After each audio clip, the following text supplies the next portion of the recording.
Come back up to kneeling, facing the bottom of the bed, one knee below each hip, one hand below each shoulder.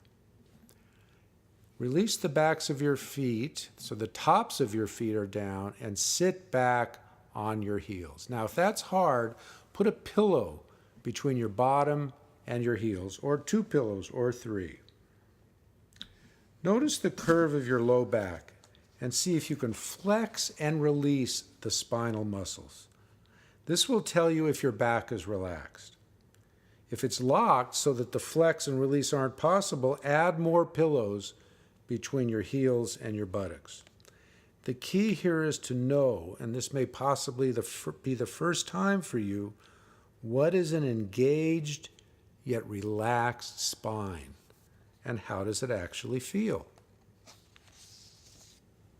Slowly bring the upper body down towards the thighs into child's pose.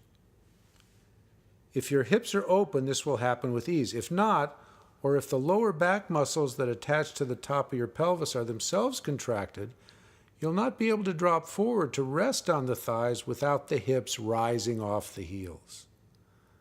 If that's the case for you, stop before that happens. Don't let the hips rise up or move so quickly that you lose touch with your tight places. So if you now see that your hips are off your heels, come back up, rest on your forearms, and scooch your bottom down onto your heels.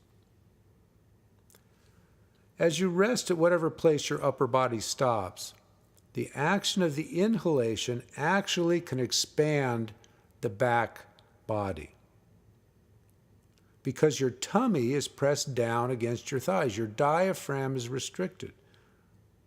Spend as much time as you'd like breathing and noticing the back of your rib cage opening. Stretching is not the goal here. Instead, we're thinking about the body cavities inside expanding. Now come back up sitting on or between your heels. Spread your knees to the sides, and now come down again into extended child with the knees apart. Reach towards the bottom of the bed while at the same time dropping your hips towards the mattress. Breathe deeply. Lots of deep inhales and exhales. Watch with your mind's eye what's happening in your back, in your hips, and in your inner groin. Or maybe some other muscle or muscle group is calling for your attention. Don't try and get past what your body is saying in trying to do this posture the way you think is proper. It's your body. It's your practice. It's your bed. Make sure to notice where you are. See if you can accept your body, your condition, with all the grace that deep, open breaths which cascade down into your tight places can give you. Breathe and breathe and breathe.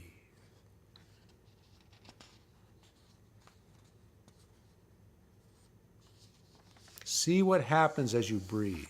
See what happens in your body.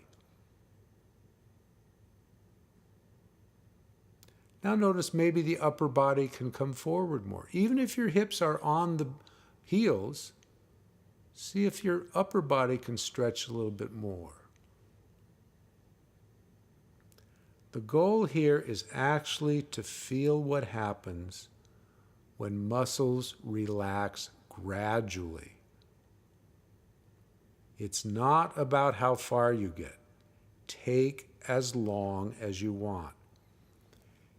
Use your self-trust muscles to decide when it's time for you to come back up. Use your intuition. And if you want to stay here forever, it's your practice.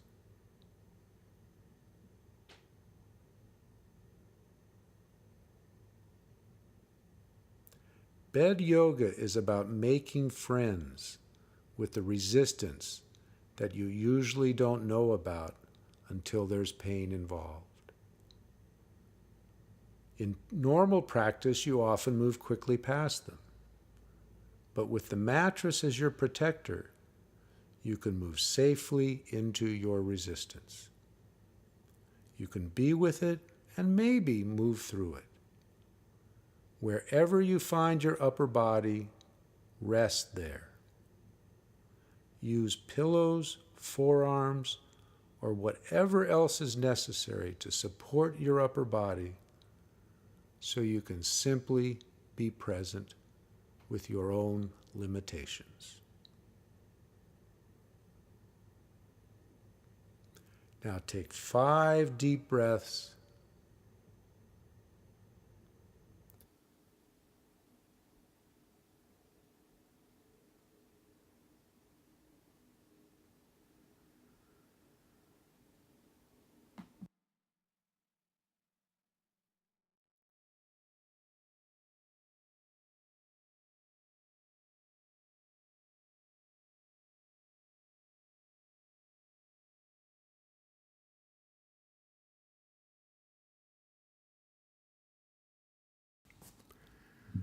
After your 5th breath, come back up resting on your forearms. Your forearms are parallel, one elbow below each shoulder. Draw your knees in so one knee is under each hip. Your lower legs are parallel. You're resting on the tops of your feet.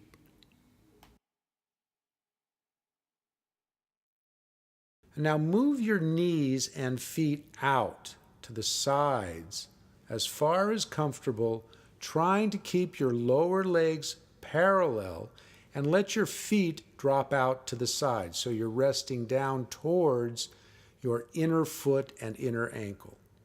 You might not get there. This can be quite challenging, so don't worry if your heels are up in the air.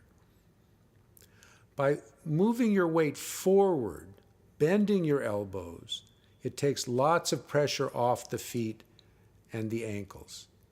So come all the way forward. Bend your elbows and come forward. And then very slowly move your hips back until you start to feel the energy build. Don't push to your limit. Just notice what it's like to engage the muscles of your inner groin, your hips, and to feel your feet and legs on the bed. This posture is about getting to know your hips. There's no proper way to do it other than to know that it's a deep hip opener, and therefore you must do it with great awareness, deep breathing, and forgiveness. Remember, we love our hips. They're the source of great salsa moves, babies, and that wonderful lap you hopefully were able to crawl up into when you were a toddler. But they get cranky. Ignore them and they fight back. This posture is about getting to know them just as they are. So with a very deep inhale, come forward so all the tension is off your inner groin. You might need to move your elbows forward a little more.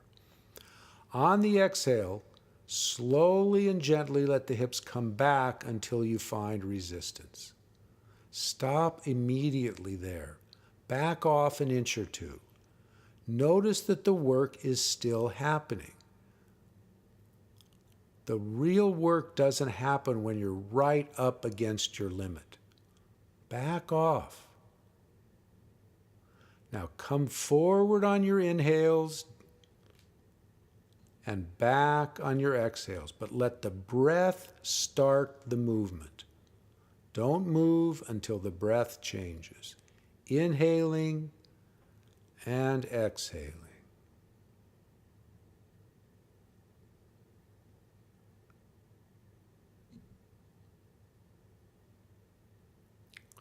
The next time you come back, hold there.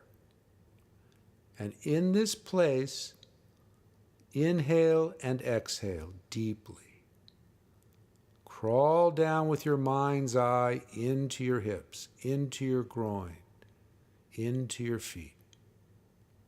Remember, this resistance is your teacher. It's your friend. It's a normal and natural experience. Don't try to overcome it or ignore it.